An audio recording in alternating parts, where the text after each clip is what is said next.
Right. So continuing our discussion from yesterday, we'll be talking about anti-epileptics. I told you the classification yesterday. I hope you read the physiology of action potential, how propagation of potential occurs, because you understanding that will heavily you understanding anti-epileptics will heavily rely on your understanding of normal physiology of action potential, whether or not you understand that. If you don't understand how normally action potentials work, it will be very hard to understand this. So I strongly recommend that you read that. Now, coming to the first agent that we came across in hydantoins, that is phenytoin. Right, I told you yesterday I'll be discussing one important drug from each class. So now phenytoin is one of the most effective drugs that are used for general tonic-clonic seizures. Okay, so this is specifically used for general tonic-clonic seizures.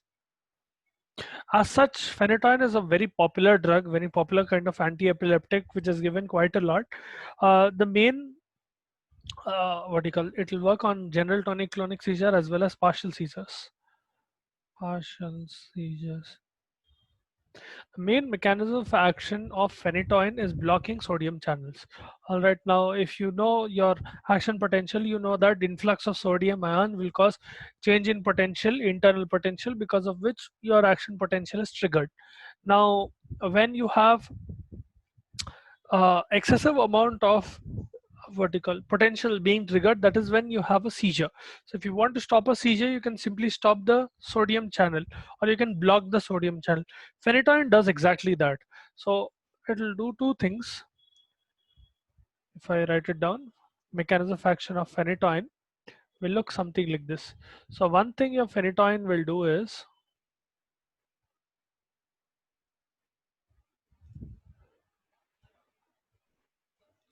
one thing it will do is, it delays sodium channel recovery. So once it is excited, sodium channel needs to recover back so that next potential can follow. Right? If you delay the recovery of sodium channel, it will take longer for the next potential to follow. Right? For your action potentials to be sequential or to occur one after the other, you need immediate recovery of your sodium channel, wherein it is going from inactivated state to recovered state, and it is getting activated again. So basically यहाँ पर क्या कर रहा है, ferritin will delay the recovery of that sodium channel, voltage gated sodium channel, which will in turn decrease the speed of what do you call, not speed, it will decrease the number of transmission that are occurring per minute. So you can also tell that it will decrease the frequency of transmission. That is one thing it will do. Another thing it will do is, it will block sodium channels in inactivated state.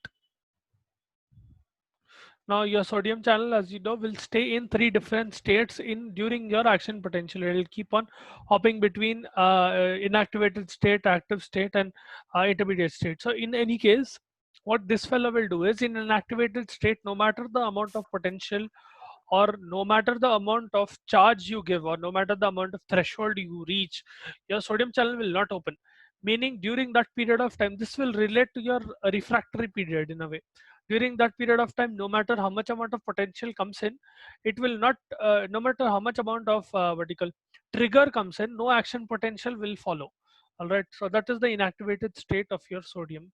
Your phenytoin will block your sodium channel in that state so that action potential cannot occur. Right, because of which what will happen, this will stabilize neuronal membrane.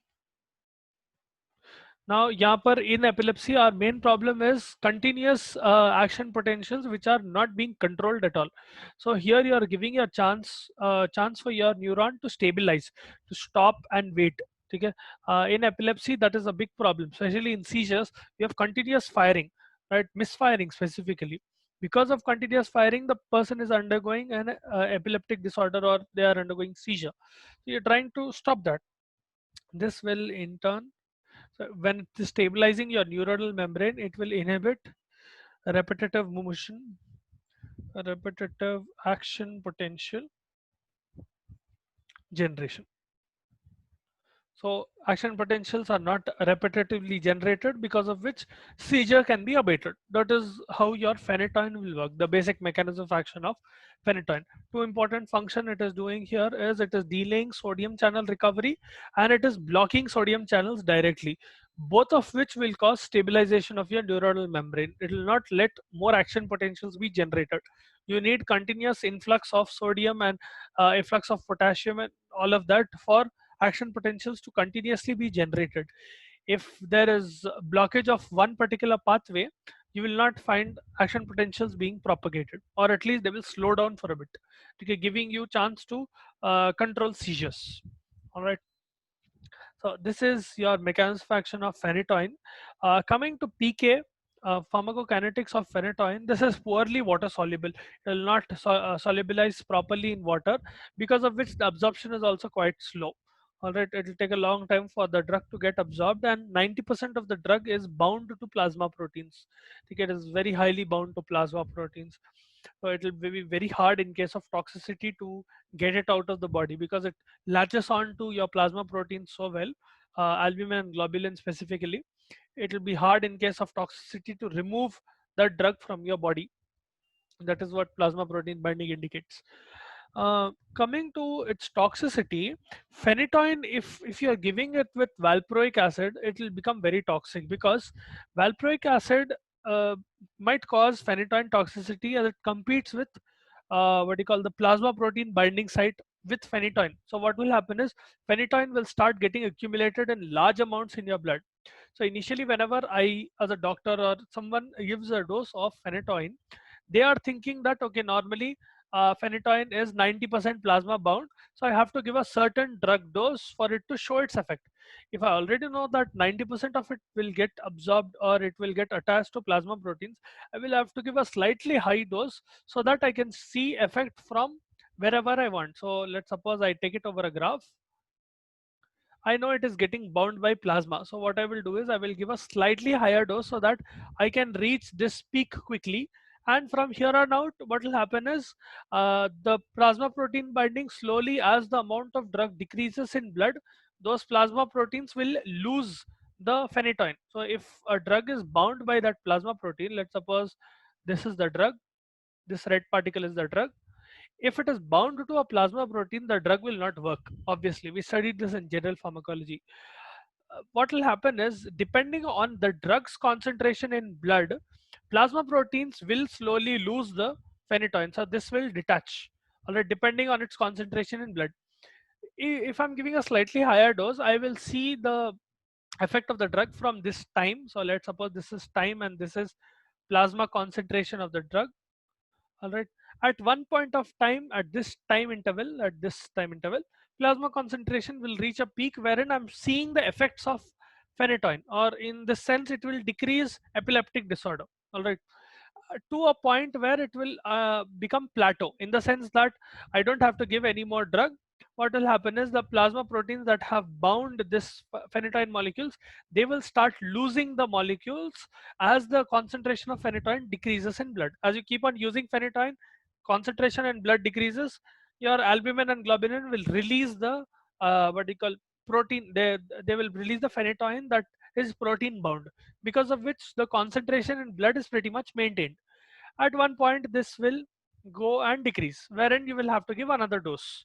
All right, at this point or around this point, you'll have to give another dose. Okay, till here you're seeing the effect. What valproic acid does is it will compete with phenytoin for this site. Okay, so phenytoin, more amount of phenytoin will be present in blood. So this will basically cause a surge of concentration of phenytoin in your blood. There will be excessive amount of phenytoin in your blood from the get-go, which can directly lead to toxicity. So you should never combine valproic acid and phenytoin. That is the basic. Okay. Now coming to metabolism of phenytoin, this is initially metabolized by first order kinetics. So rate will be dependent on the concentration. Rate of elimination will be dependent on concentration of the drug, followed by, initially it will follow first order kinetics, then as the drug reaches a certain point, it will follow zero order kinetics. Zero order kinetics of elimination, we discussed this in general pharmacology, where I told you if it is a first order kinetic drug, the elimination will be dependent on what you call the concentration of the drug, meaning more concentration of the drug is there, more elimination will occur. Initially phenytoin will follow that. Later on it will go into zero order kinetics, wherein the concentration will become zero order, metabolism will become zero order kinetics, in the sense that no matter how much amount of concentration of phenytoin is present in the blood, it will only excrete a certain specific amount, a standard or a what you call constant amount. That is zero order kinetics.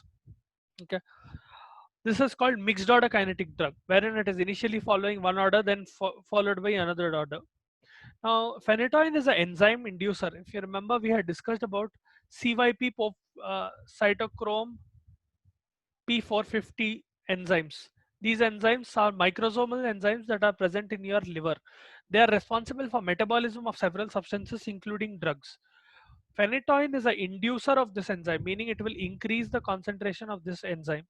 All right. So it might affect other drugs as well, or other drugs might affect the metabolism of phenytoin as well, to put it another way. All right, normal dose of phenytoin that you will see is around 100 milligrams 2 times a day. All right, if you are giving it in a children को लिए generally 5 to 8 mg per kg per day. I'll just write down the dose. So your dose will be 100 mg BD 2 times a day, followed by if it is in a child, in children you give 5 to 8 mg per kg per day.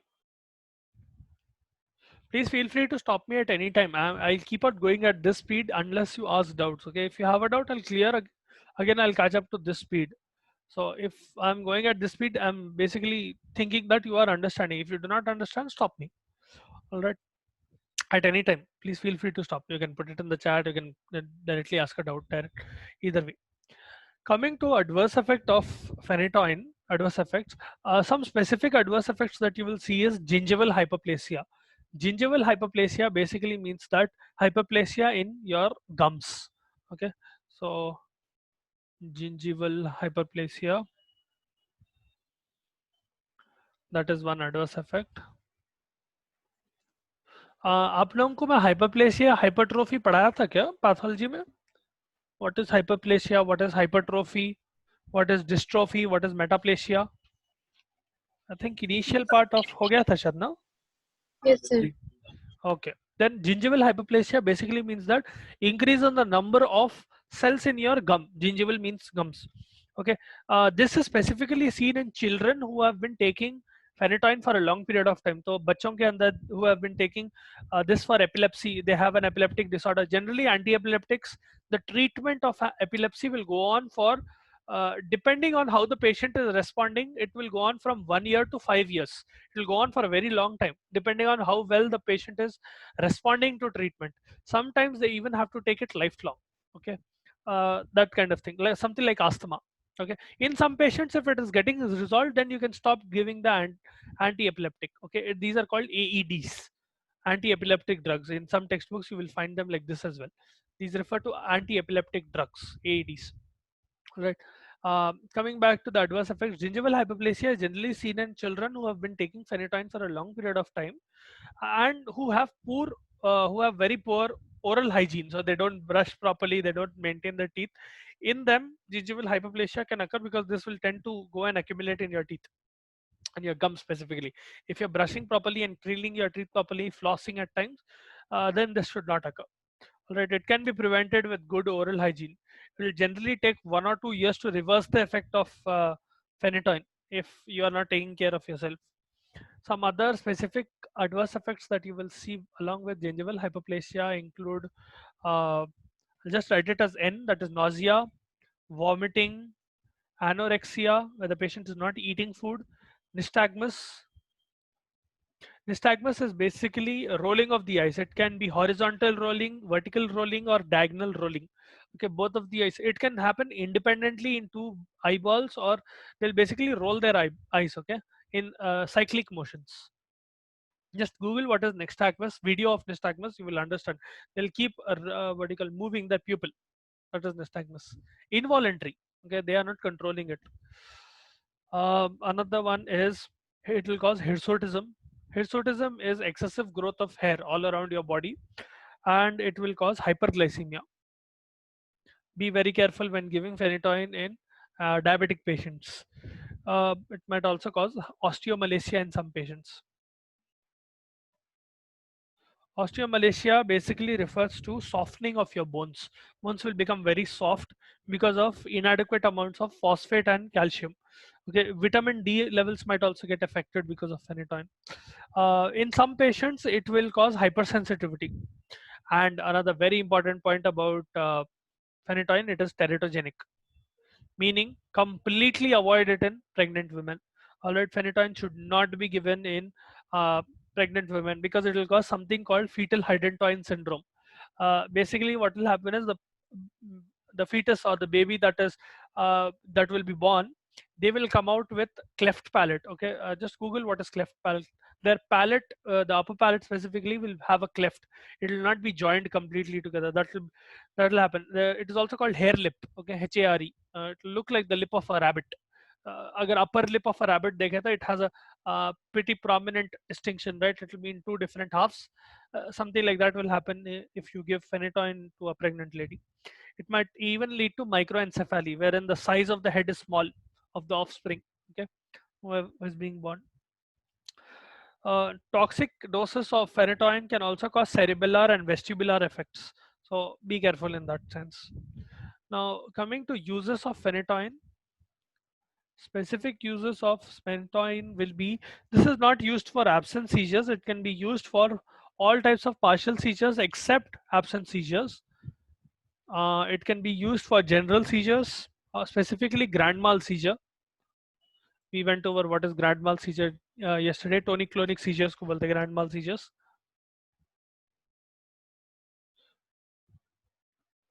All right.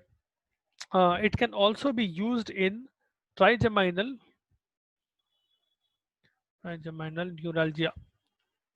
Trigeminal neuralgia is a very specific type of headache involving your what you call vagus nerve.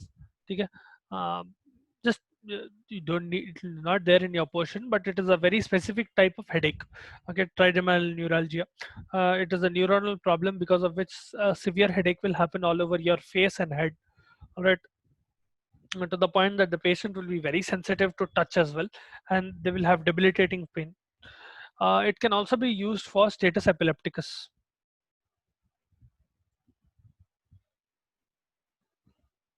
So these are all the uses of your phenytoin.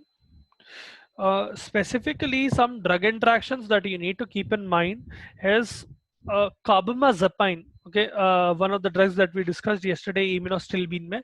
Carbamazepine and phenytoin, they specifically carbamazepine will enhance phenytoin's effect. Technically, they will enhance each other's effects. So it is better you avoid giving both of them together, or if you are giving both of them together, decrease the dose. Okay, because they will have something called synergy where they are causing both of each other. So basically, what will happen is, if you remember synergy, 1 plus 1 will be equal to 5 or 3 or more than individual effects. Okay, so synergy will occur if carbamazepine and phenytoin is given together. Decrease the dose if you're giving them together. Better avoid altogether. Some other drugs like cimetidine. Cimetidine is a antihistamine. We studied this in what do you call PUD, peptic ulcer disease.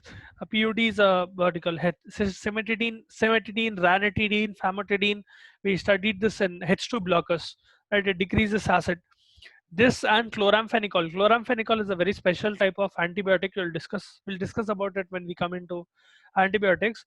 Both of these are enzyme inhibitors. Now you have to remember that phenytoin is a enzyme inducer. It will cause CYP P450 enzyme induction, meaning it will increase the enzyme production. These two drugs, cimetidine and chloramphenicol, they will cause inhibition of that enzyme. Meaning what will happen is, if that enzyme is getting inhibited, phenytoin metabolism will be inhibited, in the sense that phenytoin will take longer amount of time to get out of your body, which can lead to toxicity. Altogether, antacids should not be given with phenytoin, because antacids will decrease the absorption of phenytoin as well, and they might lead to toxicity of phenytoin, especially cimetidine. Right, this is about your phenytoin. Coming to the next one, phenobarbital. Phenobarbital is a barbiturate, not used a lot nowadays. So phenytoin was the main drug in epileptics that you will use a lot. That is why उसको ज़रा ज़्यादा detail में बोले. Others will go only briefly, not a lot in detail. Okay, phenobarbital belongs to a class called barbiturates, which I told you yesterday is not used a lot nowadays because it is generally more dangerous and there are better alternatives available. So not a lot of people use it nowadays. Some in some places in India it is still being used, but as such in several countries it has already been banned. All right. What these do is the mechanism of action of barbiturates is basically it will enhance inhibitory neurotransmission in CNS.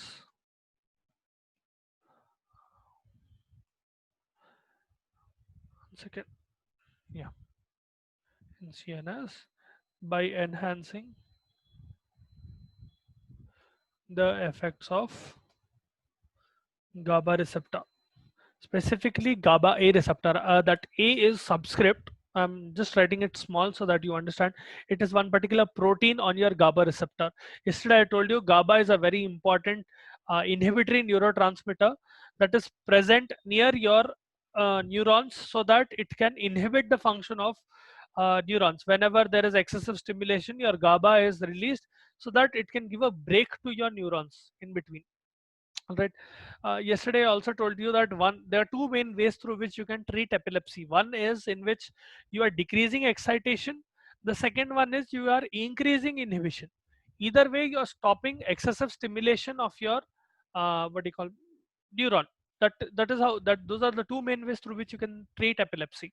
This is the second way where you are enhancing inhibition. GABA is an inhibitory GABA will basically be a inhibitory neurotransmitter. It will cause chlorine to go in. Normally in your neuronal membrane, positive charge needs to go in. So what will happen? Sodium and calcium, they will want to go in. That is when action potential happens. If you're sending chlorine inside, you will make the charge inside more negative, okay, or less positive, either way.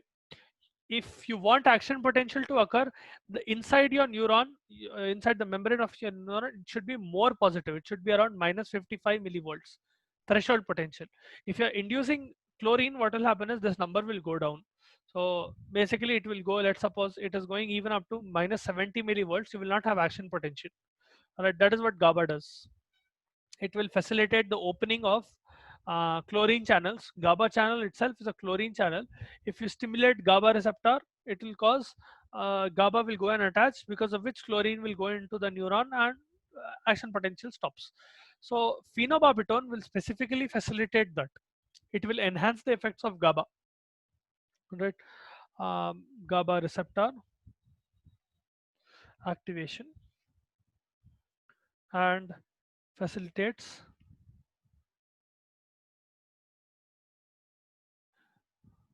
and facilitating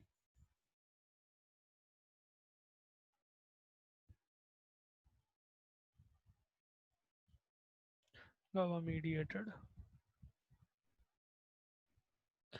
opening of chlorine channels. Red chlorine channel. Hmm. So basically, whenever chlorine goes in, your action potential cannot occur. All right, that is what GABA does. Coming to the specific pharmacokinetics of phenobarbital, this has oral absorption, but it is slow. It will be very slow. It is complete absorption, but it is very, very slow. It takes long time.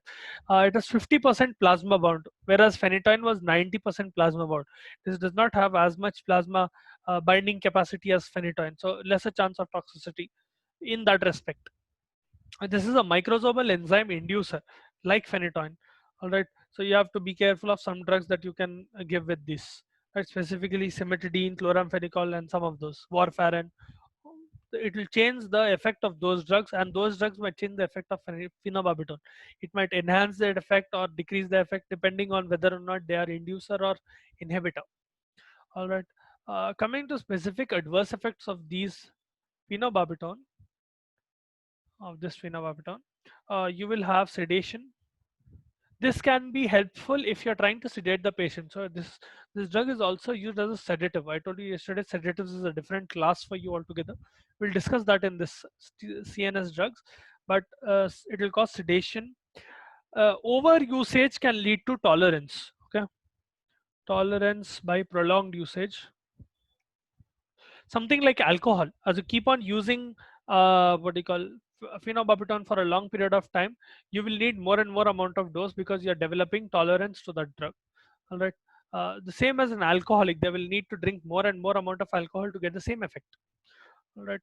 It can also cause nystagmus, ataxia. Ataxia is basically they will not have proper coordination of muscles. They will not be able to walk properly. They will lose orientation. All of that will happen. The muscles will not be coordinated. That is the ataxia. It can lead to osteomalacia, and it can lead to megaloblastic anemia.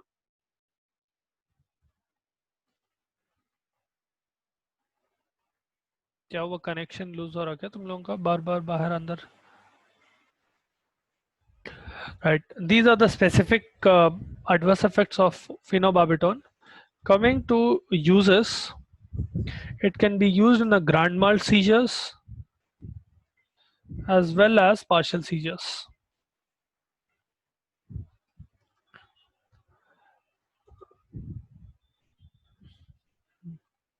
And these two.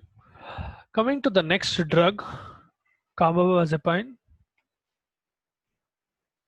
is also called CBZ. Please feel free to stop me at any time if you're having doubts. Okay, I'll explain again if you're having doubts. This fellow is related to, it has a tricyclic compound. Okay, this is a tricyclic compound. In its structure there will be 3 cycles, that is why it is called a tricyclic compound. It will be similar to, in structure it will be similar to imipramine. Imipramine is an anti-depressant. Okay, so you might see slightly similar functions in carbamazepine. Carbamazepine is also referred to as CBZ. In some textbooks or in some case sheets, you might find this written as CBZ. Basically refers to carbamazepine. Main mechanism of action is blockage of sodium ions. Block sodium ions. Because of blockage of sodium ions, action potential will not follow because you need sodium ion to come in. All right. It can also, because it is related to antidepressant and it is a tricyclic compounds, carbamazepine has been used for mood disorders. So if someone has mania or things like that, depression, you can use carbamazepine. Right? Mood disorders में अच्छा काम आता है ये. Useful in mood disorders. Right. It can also be used in trigeminal neuralgia as well as glossopharyngeal neuralgia. Okay, both of them you can use it. Both are a type of severe headaches. It can also be used in grand mal seizures. One of the most versatile drugs. You will see carbamazepine being used quite a lot. It can be used in partial seizures, especially seizures that are arising from the temporal lobes. Okay, temporal lobe epilepsy or temporal epilepsy भी बोलते हैं उसको. Okay. This is the type of epilepsy that specifically arises from your temporal lobe. Only one part of the lobe. That is why one part of your brain. That is why it is called partial seizure. It can also be used in now mood disorder specifically. You can tell bipolar. Bipolar disorder is a disorder in which the patient will fluctuate in between um, depression and mania. Right, two different disorders, almost exactly opposite disorders. So that is bipolar. All right. Coming to some important effect of carbamazepine, this fellow is a mild antidiuretic. Okay, it is mild antidiuretic. What is the importance of this? If it is a mild antidiuretic, what will happen is this fellow will cause what do you call retention of water. sometimes in some patients, especially if the patient is being given diuretic other than carbamazepine, you might see significant amount of fluid retention in the patient. Okay, diuretics are drugs that are given in hypertension generally. So if you are giving antidiuretics, so if it is a mild antidiuretic, it will cause what do you call retention of water. Some other specific what do you call this thing ADRs that you will see with carbamazepine is drowsiness, vertigo, ataxia, diplopia. Diplopia is basically double vision, blurred vision. It can also cause nausea, vomiting, and it is very dangerous while driving. So you should not drive. Do not drive while on this drug or after taking this drug.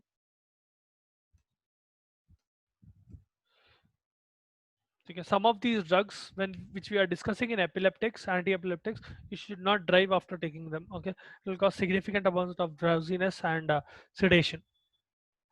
But this is about your carbamazepine. Another thing, it is a very powerful enzyme inducer. So keep that in mind. Next drug, ethosuximide. Ethosuximide is a very specific drug that will be very helpful in absence seizures. There are not a lot of drugs that can be used in absence seizures. Ethosuximide is one specific drug that can be used in absence seizures because absence seizures are related to disorders in your thalamus. Uh, Ethosuximide will specifically stop the transmission of, or it will what do you call, it will reduce the threshold of currents, specifically calcium currents that are coming out of your thalamus. They are called T currents. So if I write the mechanism of action of ethosuximide, it reduces the low currents or low threshold of calcium currents in thalamus, hence it is called T currents in thalamic neurons. ठीक है.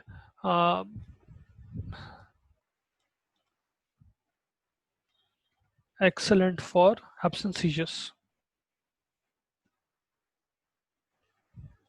This is one drug that will only work on absence seizures. It will basically stabilize what you call neuron by antagonizing calcium influx. If you remember, I told you in your neuron you need both calcium and sodium. In thalamus, you will see a lot of calcium coming in. This fellow will specifically stop that calcium. All right.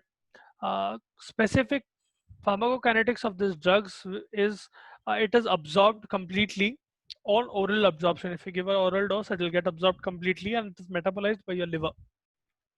Now, there are a few side effects that can be avoided if you slowly give these drugs. If you give the ethosuximide dose, a large dose initially at once, what will happen is the patient will develop epigastric pain. They might develop gastric irritation, nausea, vomiting, and anorexia. All of this can be avoided if you gradually give ethosuximide. Slowly, you start off with a low dose and you keep on increasing the dose. All right, you can avoid all of those adverse effects. Some other adverse effects that will happen with ethosuximide that are unavoidable will be drowsiness, fatigue, lethargy, and euphoria. Okay, these cannot be avoided, and again, because it is causing drowsiness, you should avoid driving when you are taking ethosuximide. Right, I'll just take your attendance.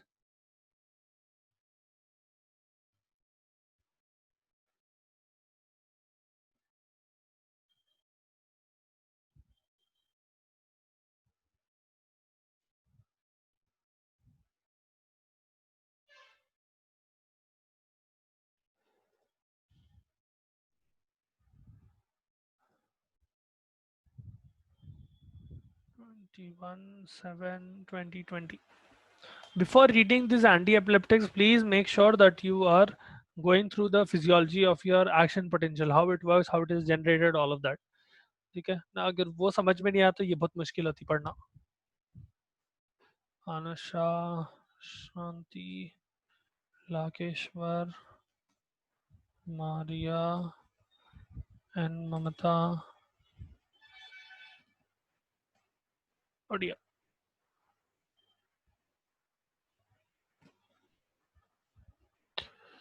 Sia, Sagar, Yajik, Dino. Alright, I'll just read out your names in case someone missed. Atul, Anjali, Anusha, Shanti, Lakeshwar, Maria, N Mamta, Rusia, Sagar, Yajik, Dino. Right? कोई miss हुआ है क्या? 11. No, पूरा है. Okay.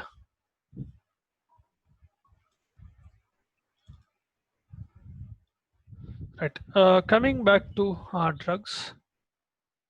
Yes. किसी की आवाज आ रही थी. Do you have a doubt?